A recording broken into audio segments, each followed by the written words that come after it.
Om Jananim Sharadam Devim Ramakrishnam Jagadgurum Padapadme Tayo Shritva Pranamami Muhurmuhu.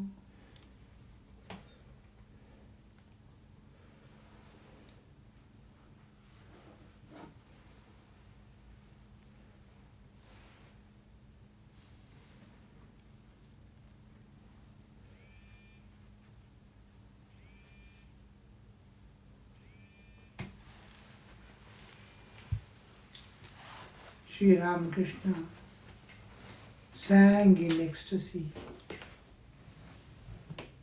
Who is singing Hari's name upon the sacred Ganges bank? Who is singing Hari's name upon the sacred Ganges bank? Is it Nitai that has come, the giver of heavenly love? The love of Prahlada was being read, and when such a ecstatic state of love and bliss is there, why people run after the enjoyments of the world, which is going to bind and give lot of suffering? Karma has to be worked out. He feels disgusted. He explains, give up all the enjoyments, call on God. All may not be able to do, but to the extent possible, observe this. In few lives, you may succeed. But efforts and right understandings you must have. So Sri Ramakrishna gave the most valuable, this one, to give up enjoyments, not give up people, not give up property, not give up anything. Love them. Keep all your family, love them and sacrifice for them. But don't keep them for enjoyment. And after enjoying, throw them away, uncared for, and go away. It should not happen. If you lead a honest life of love and sacrifice for them, they too will evolve spiritually. They too will have, instead of seeking enjoyments of the world and enter into the prison house, they will be freely flying in the ocean of bliss and bliss alone. So after giving that, he is remembering, he is singing himself. Who is that who is singing? A giver of heavenly love? Who is singing Hari's name upon the sacred Ganges bank? Is it Nitai that has come, the giver of heavenly love? Usually, the physical world, we can attain anything with our own efforts, more or less. But of the transcendental realm, we cannot attain what we want. Someone has to give us something like gift, something like that I need to have, and which is inaccessible to me. It has to be given. So divine love also, worldly love is within me. Divine love that sees the divine in all and love God. I have no access because it is beyond body and mind. Loving God is beyond my body and mind. Loving all beings with equanimity is beyond body and mind. It is not limited by our mind, and body doesn't participate. It is love for love's sake. So it has to become, he is that Nitai who is singing the Lord's name. The song continues. It has not been given here, the text. It was 10 o'clock in the morning.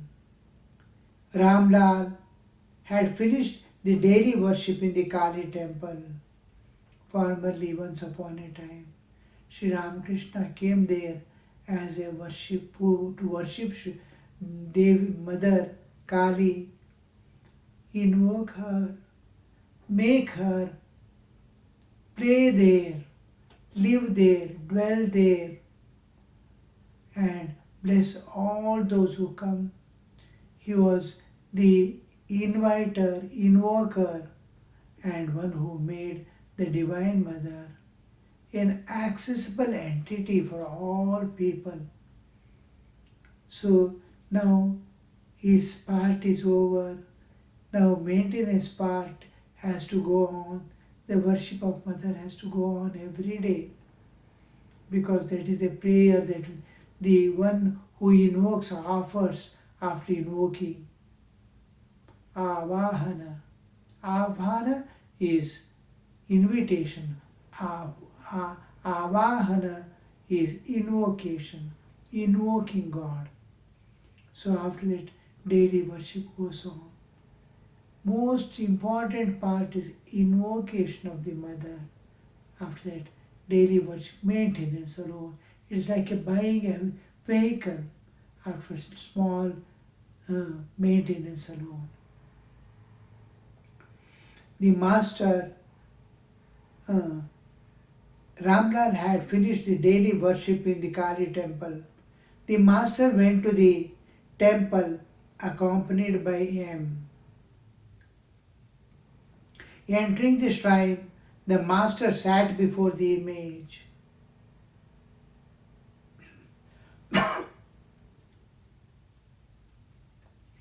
It is exactly like a small child who is totally dependent on mother and is still just entering the school days, kindergarten child. He goes to the school, and when he returns home, he is eager to meet its mother. He goes and runs, throws away the book bag somewhere. His whole attention is on mother, who loves him most, who takes care with concern. Every moment she is conscious, every moment she is seeking the welfare of that child. How that child will grow, what all he needs in his life. To see all things are intact, keenly observing every bit of things. Like that, how he comes and sits before mother on the lap of mother. Same way Sri Ramakrishna is going even now. Those were the days when he came there as a small boy and started worshipping the Divine Mother, invoking the Divine Mother there in the temple.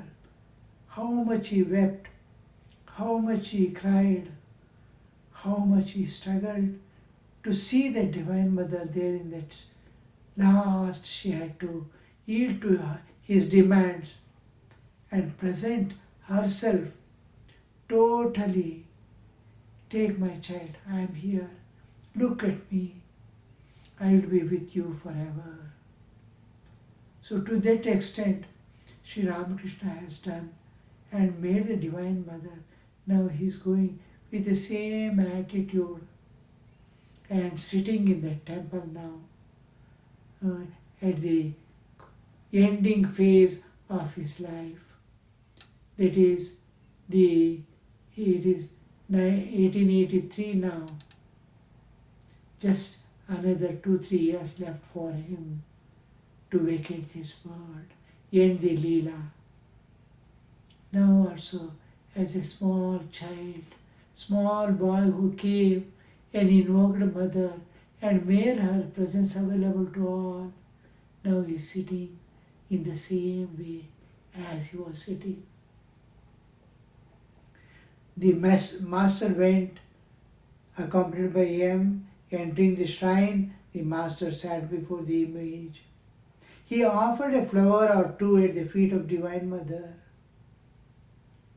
What a ecstatic love it could be. What a joy. As if two friends are meeting after a long time. Or a mother and child are meeting after a long time. The great peace in the heart, the great peace in the mind, all strains and stresses of life have gone away. He has secured a place from where he has nothing to fear. No more suffering, no more bondage, no more any kind of botheration. In his own glory, he is dwelling at the feet of Mother. He keeps one or two flowers. Then he put a flower on his own head and began to meditate. How the just invoking the Mother in the heart. Head is Sahasrara, which is eternally linked to the Absolute. That is the 10th door opening to the Absolute. Another door is there at heart, where God manifests in the Jiva. It is heart of man, where from the Absolute it has entry to enter in the heart of man and present there. In Savikalpa Samadhi, the all-pervading God manifests with form in the heart of the Bhakta, with form. And in the Sahasrara, we enter the God through the another 10th door. The 10th door, we enter into the Absolute. In the Sahasrara, through the Sahasrara, we enter into the Absolute and identify with the Absolute. Nirvikalpa Samadhi. Here, God enters your heart and manifests. Savikalpa Samadhi is heart where God presents. The all-pervading God is presenting Himself in the heart. And in Sahasrara, you are leaving the realm of nature and entering into God, the transcendental. Transcendental manifesting in heart is Savikalpa Samadhi. You entering into the transcendental is Nirvikalpa Samadhi. So he is keeping a flower on his own head on the Sahasrara and meditating. Then he put a flower on his own head and began to meditate. He sang a song to the Divine Mother. Thy name I have heard, O consort of Shiva, is the destroyer of our fear, and so on thee I cast my burden. Save me, O kindly Mother. Just now, to renounce Kamini Kanchana and embrace God was told. Now he is telling how to pray, how to make it possible to recognize your own divinity, and from where it drops off the animosity, animalhood, and even humanhood drops off, and you are divine through and through. Thy name I have heard, O consort of Shiva. Shiva is pure consciousness and Divine Mother is Chit Shakti, Chaitanya and Chit Shakti. Now I am conscious, I am Chaitanya, I absolute existence in the small bodily existence. My Rupa and my Swarupa. Swarupa is Chaitanya Swarupa. So I have that my power is there with which I am moving, I am talking, I am not taking from anybody. I am able to understand. I can see, I can understand. Cognition is there. I can select. There is volition. Power of consciousness is power of volition, power of connection. I can act. I can recognize, understand. Power of cognition. Icha Shakti, Kriya Shakti, Jnana Shakti. The three powers I have. I project. I work about. I see, I understand, I desire, I choose, I act. Icha Shakti, Kriya Shakti. And this power is my power which I withdraw when I sleep and with it merges in me. My power projects as I go out to the bodily level, it works and it comes back and merges in me.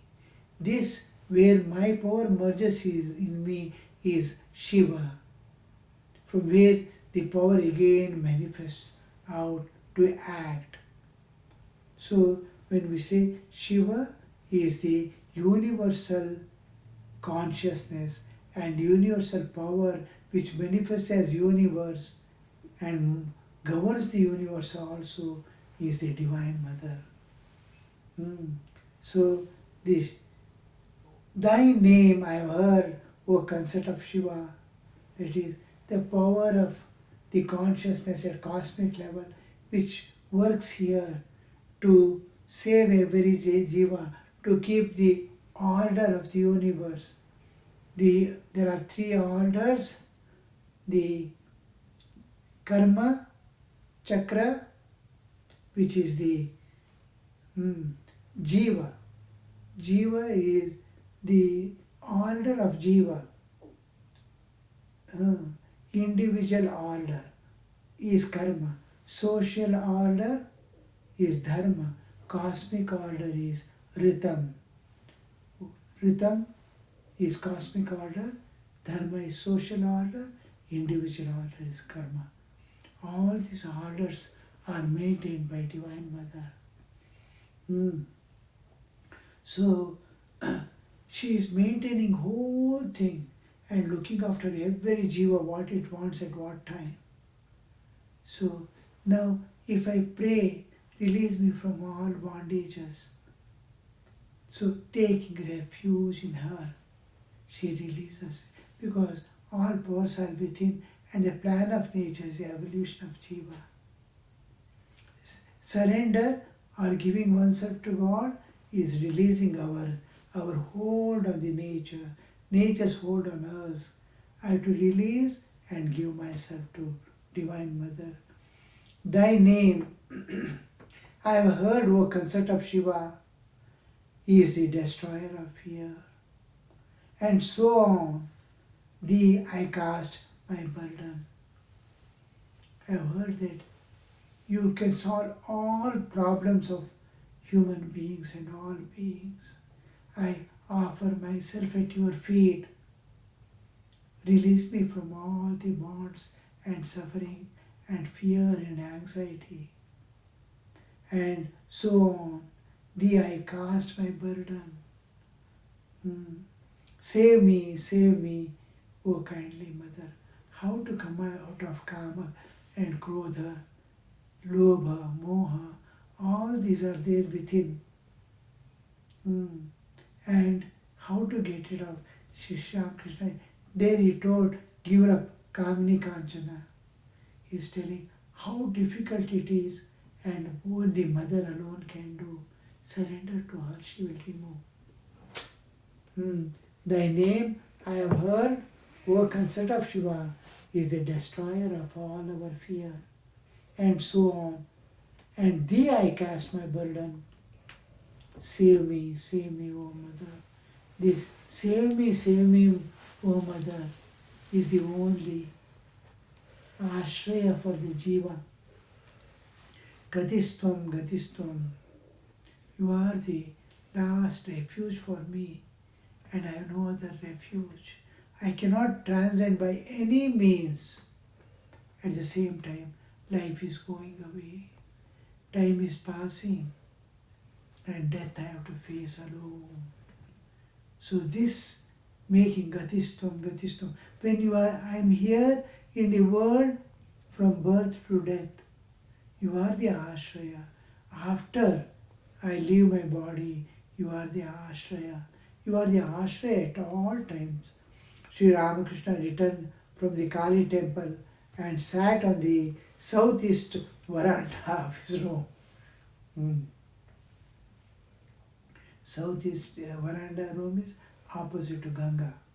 From room you can enter the temple area through that door, and on the other side is the circular porch which is facing the Ganga. So southeast veranda, from standing on southeast veranda, you can see the 6 Shiva temples, Kali temple, and Radhakrishna temple also, and some of the other side Shivalingas also. So he came and sat there, Kali temple, and sat on the southeast veranda of his room. He ate some refreshments which had been offered at the temple, and the devotees also received a share. Rakal sat by the master and read about Lord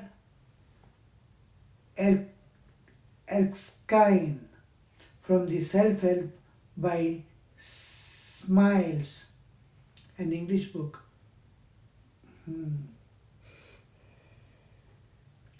Lord Erskine from the Self-Help by Smiles. Master to M. What does the book say? M. It says about Lord Erskine performed his duty without desiring any result for himself. Disinterested duty. Master. That's very good. When we say Lord Erskine, it doesn't refer to God. He is the king or the in charge of a region. Master. That's very good. But the characteristic of a man of perfect knowledge is that he does not keep a single book with him. He carries all his knowledge on his tip of his tongue.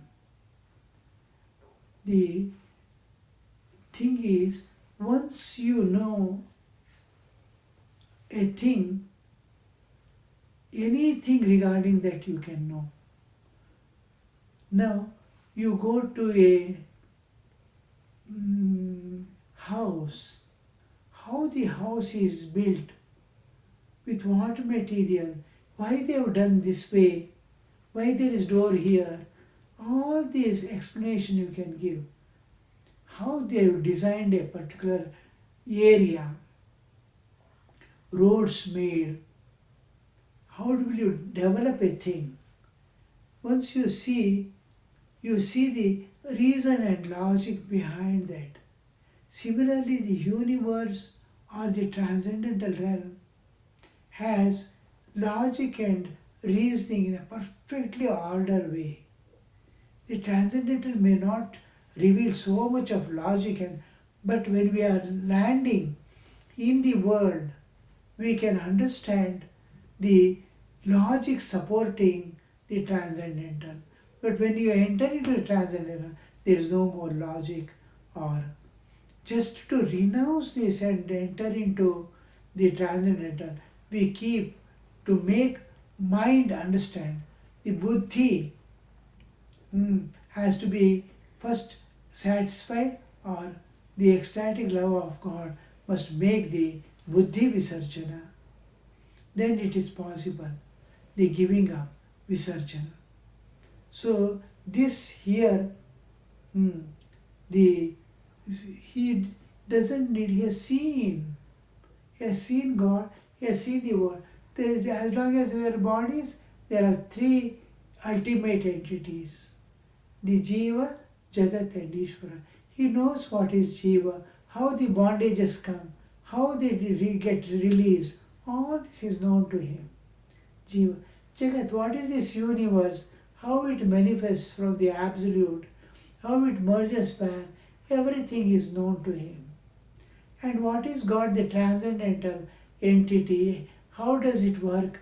What are its qualities? Is also known. Anything regarding this, anybody asks, he can tell.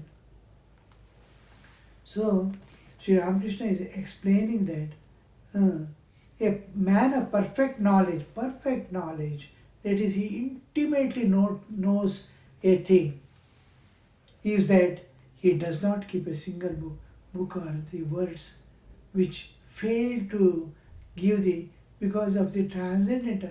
Even mind cannot be explained what it is.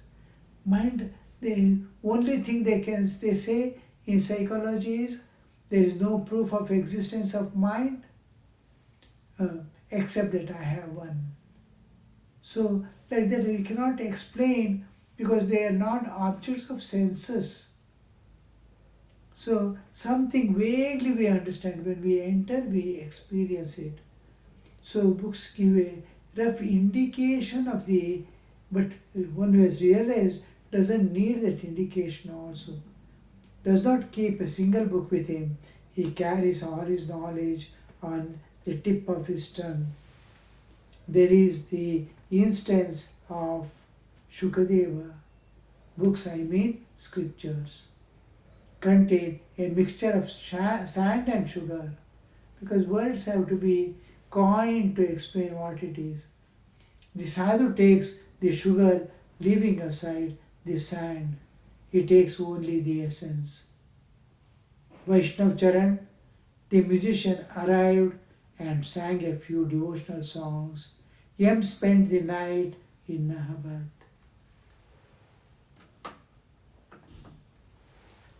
Om Shanti Shanti Shanti Hari Om Tat Sat Shri Ramakrishna Arpanamastu.